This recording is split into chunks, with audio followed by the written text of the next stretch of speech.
Hello, beautiful. Hello, handsome. Good morning, good afternoon, good evening. Thank you so much for watching me. Thank you for the comments. Thank you for all the likes. Thank you for all the messages. Whatever God is doing is for His glory. We give Him the honor. We give Him the praise. He's worthy to be praised and adored this morning. He is a good God. He loves you and He wants the best for you. Thank you so much for watching me. Today, the word that the Lord gave me is my silence.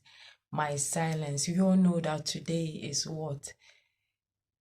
Holy Thursday. And we all know what Jesus went through. How he did the Last Supper. And He said, somebody, one of you among the 12, one of you is going to what? Betray me.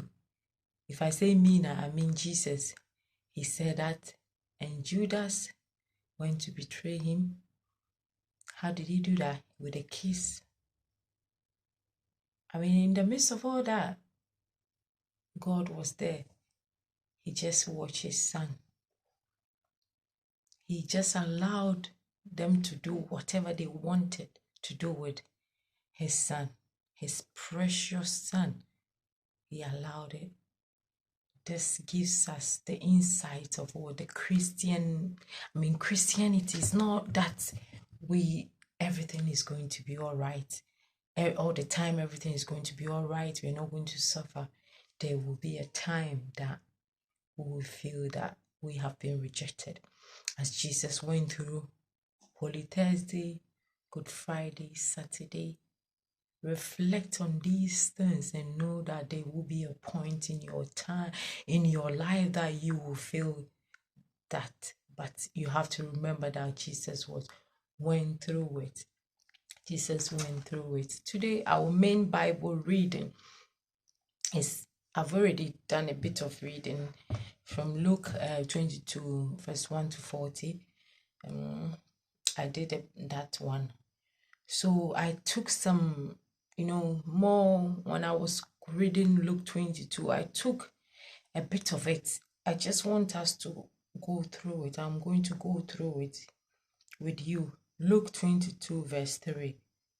And I read, Then Satan entered into Judas, Simon Iscariot, being of the number of the 12. So this is an insight to us that before somebody can harm you or before anything bad can happen to you, the devil needs to get somebody who is what? Really close to you. Imagine if nobody betrayed Jesus. But it was meant to be. And we all know that all things work together for good to them that what love the Lord, to them that what are called according to His purpose. In this moment, what Satan entered. So Satan can enter into me. Satan can enter into you at any time. All we need is to give ourselves to Satan. The same thing we can give ourselves to God. And let's look at the 8. The 8, it says, and He sent Peter and John, saying, Go and prepare us the Passover that we may eat. Whilst Jesus is calling Peter and John to prepare a place that they should eat. On the other hand, what? Satan has entered into Judas Iscariot. Look at how the devil can work. The same 12 disciples, whilst Jesus is sending John and Peter, then Judas is also being under what? So it can be, don't think that because you pray or because you do things, the enemy cannot enter. He can enter anytime, at any point. I just wanted, there's these Bible verses when I was reading, I was like, this is really vital. This is really crucial. Let me just go through with it. And let's look into 15. Verse 15 says, And He said unto them, With desire I have desired to eat this Passover with you before I suffer. So it's not that Jesus is not aware that He was going to suffer. He knew that He was what? Going to suffer. But He said, Well, I desire to eat this Passover with you before what? I suffer. He knew what was coming to happen, but He said, Oh, I want to be with you. I want you I want to enjoy this covenant with you before I go. And I will skip and go to verse 17. And he took the cup and gave thanks and said, take this and divide it among yourself. You should what? Take it and what? Divide it among yourself. It's a communion. This is where Jesus says death and resurrection is not what? It's not what? We don't end it that Jesus came to die and that's it. Every day we celebrate his death and resurrection. We eating the bread and the wine, partaking. We are doing it every day because he said, I desire to do it with you. And we have continued every day. Every Sunday we take his bread, we take his bread, we take his what? Wine. And let's go to what? 34. And he said, I tell you, Peter, the cock shall not crow this day before thou shalt what? Thou shalt twice deny that knoweth me. And he said, Peter of all Peter, even my own Peter is going to deny me. I'm asking you today, who has denied you? Who has rejected you? Who has denied you? Jesus was denied. Jesus of all Peter. How can Peter deny Jesus? Because he was afraid. He was like, I'm going to follow you. But he was like, oh, I don't think I can do this anymore. That's how we are. That's human nature.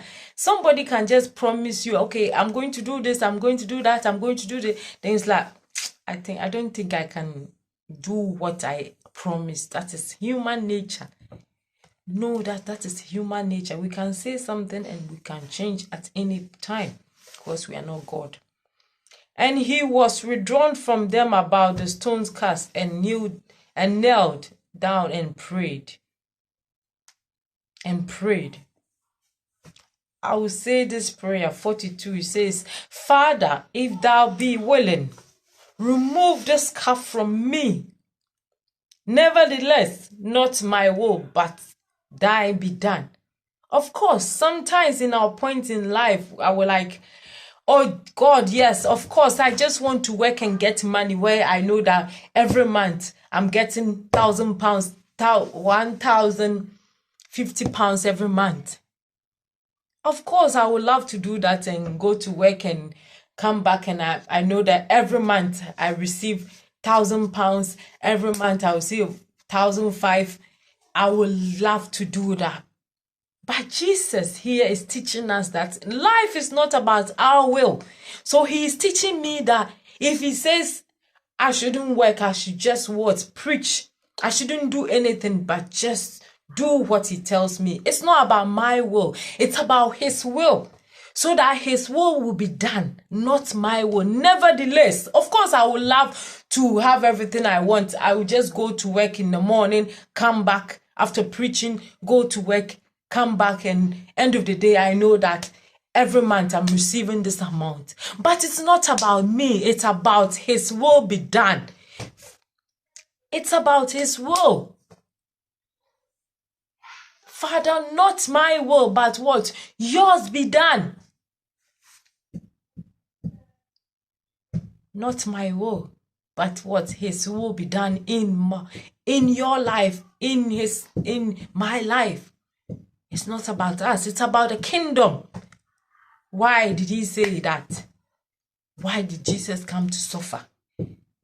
It's not about us, but his kingdom.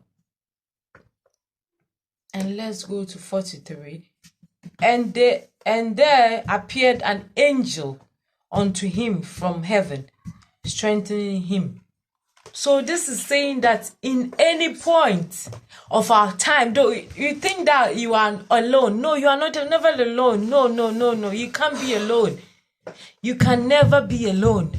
Every point he will send his angels, as he sent his angel on Luke 22 verse 43. He says, and appeared an angel unto him